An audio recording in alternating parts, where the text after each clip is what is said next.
Okay, y'all, so you've unboxed your machine. You put it on some kind of sturdy table. You gotta connect everything now. Of course, mine's already hooked up. There'll be 2 hoses. So you have one hose that you're gonna connect right here to the side.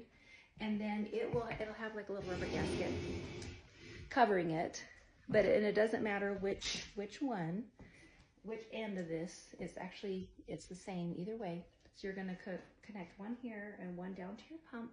You do have to put oil in your pump, however, it will come with oil. And maybe I'll grab that out for you guys to see.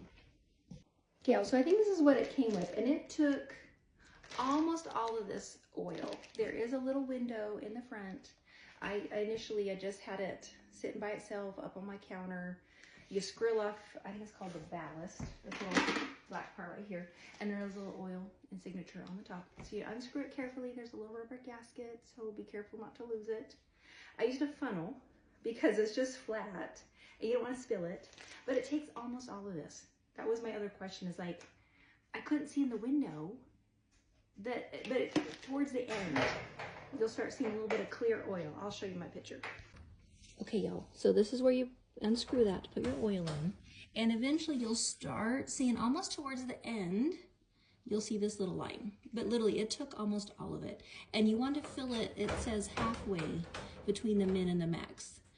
It'll drop down once you start it, but just kind of make sure your oil line is right in the middle. And this is key too, and I left this on here. It says the gas ballast must always be open. The pump must always be kept level. So you don't want to be tilting this, especially once it gets oil in it. And this little area here will always be open. I guess that's the ballast. I thought that was the ballast terminology, but anyway, that's where you put your oil, as you unscrew it and it goes down in the machine. That's the other key thing, is in the back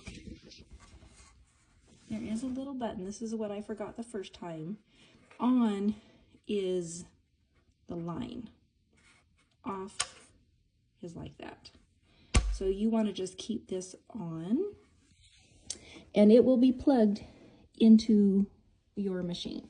So there will be a cord for the machine itself plugged into the wall, and then your pump cord is plugged into the back of the machine. So there's only one way to do it, so you'll notice that.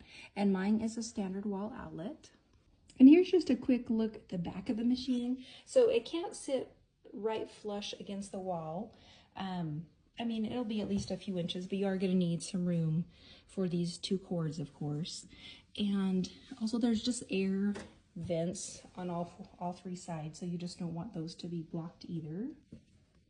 And here's just a close-up look of the drain valve. So my drain valve is currently open. So open is parallel. When you get ready to run a batch, it'll tell you to close your drain valve, and you will just turn it straight up. And again, anytime after I defrost a batch, which you do have to defrost every time, at least with traditional batches. Candy, I think, is a little different. You don't build up like the ice like you do in a traditional one. You don't want your hose down in the water. But I do empty out this bucket every single time. So when not in use, I actually leave that open. And occasionally I do lift up on my machine to make sure it's angled down and all the water has drained out. Yeah, actually, did you see that? There's actually a little bit left in there from yesterday. I'm just kind of tilting that a little bit. I have a little gadget that actually pumps it up a little bit.